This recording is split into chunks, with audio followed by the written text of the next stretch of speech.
Hold up now.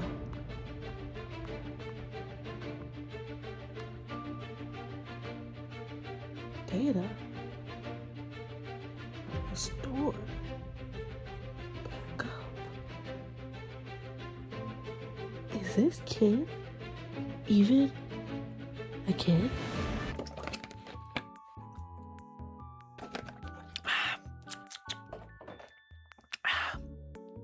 You may be wondering, what's with the blanket back there? Or you may not be wondering, but I'm going to show you anyway.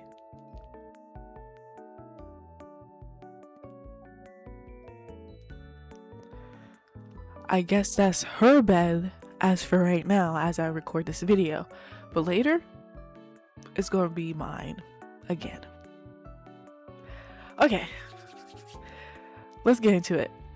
I decided I was going to do a little cozy sit down movie night, a simple late night sci-fi survival movie, you know, something to wind down. But instead I spent the last half of the movie that I picked like,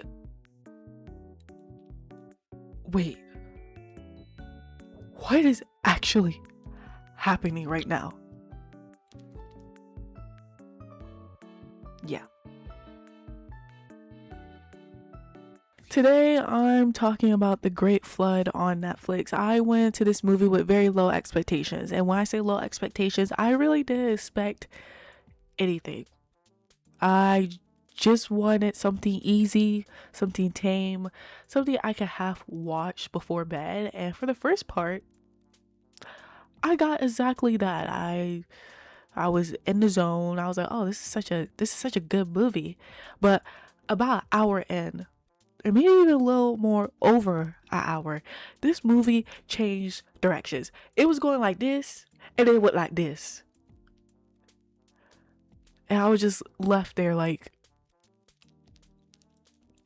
But before we get into what I think about the movie, let's figure out what the Great Flood is. The Great Flood, I would say this is a light spoiler, not fully a spoiler, but just a light one.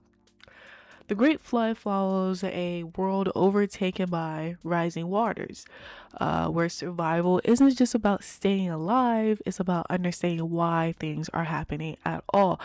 What starts as a straightforward survival story slowly turns into a mystery, and not a gentle one.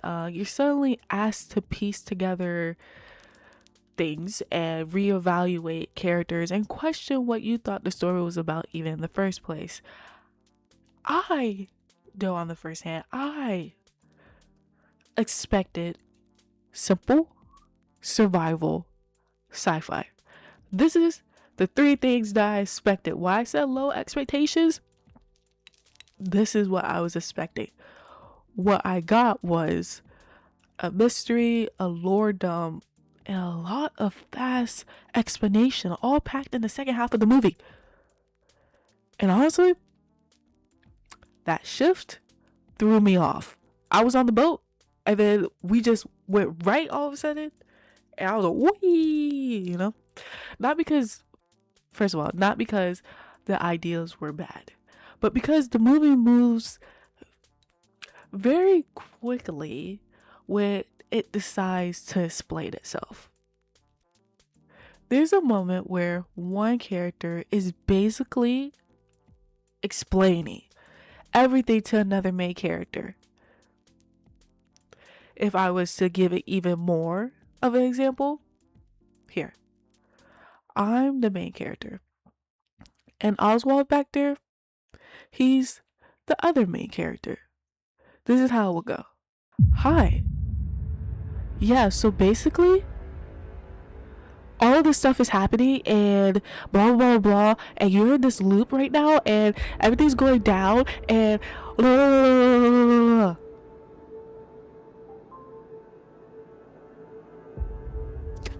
Ah, I remember now. I understand it now.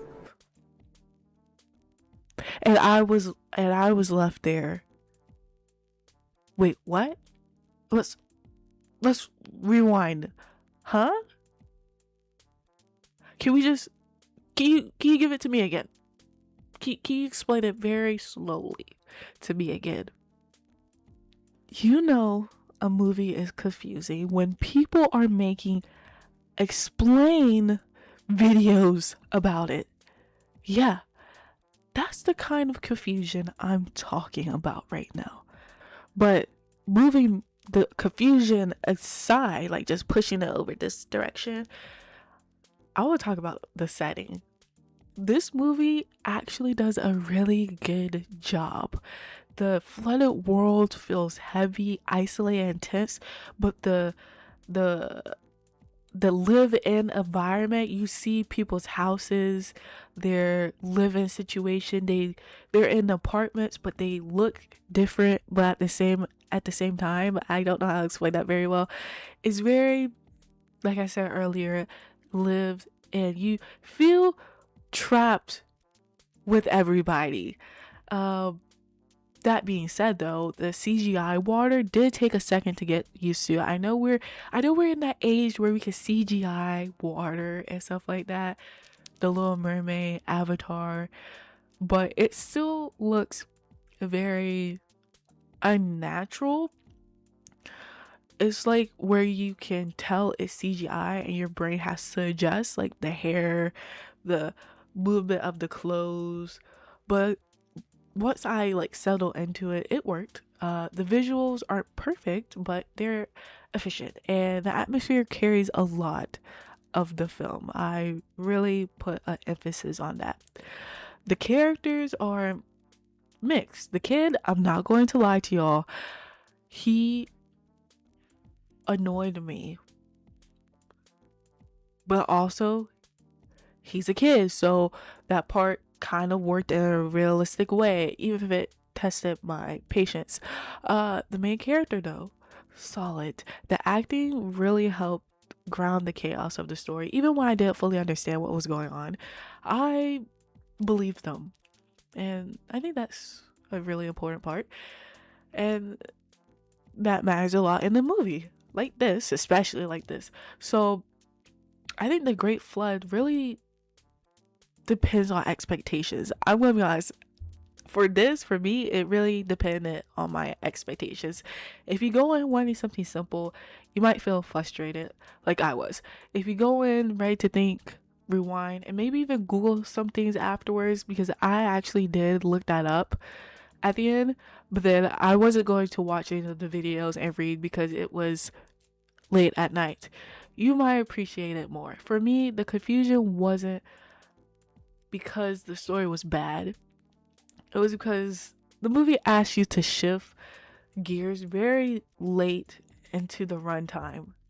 The movie's like an hour and 48 minutes long, around that area. So I think like at least like 40 minutes, 48 minutes of cramming stuff into my brain is it's not gonna work sometimes. Okay, it's not gonna work sometimes. I say sometimes, but overall I didn't hate the movie. I didn't fully understand it either, but I respect what it was trying to do. I think that's a solid answer. The setting was strong, the acting carried the weight, and the ideas were interesting even if it was rushed. Like, for example, like when there was like harping on the shirt, I was like, okay, what do you want me to read? Because the numbers keep going up and down. I was like, what? But also, like I said, it was late. So the idea was interesting, even if it was rushed, in my opinion. This is the kind of movie that makes you sit there afterwards, like, I need a second to process that. It's not very straightforward, and some movies are great for that, but it's not a bad thing. So if you watch The Great Flood, did it confuse you too? Am I alone on this? Did I overthink a lot of stuff? Please tell me. Or did it click for you right away? Let me know in the comments down below. I genuinely want to know how other people experience this movie, because this is one of the movies that I don't watch a trailer for. I don't watch somebody react to it, so I was going blind, and it was very interesting. With that being said, I'll see y'all around. Bye bye.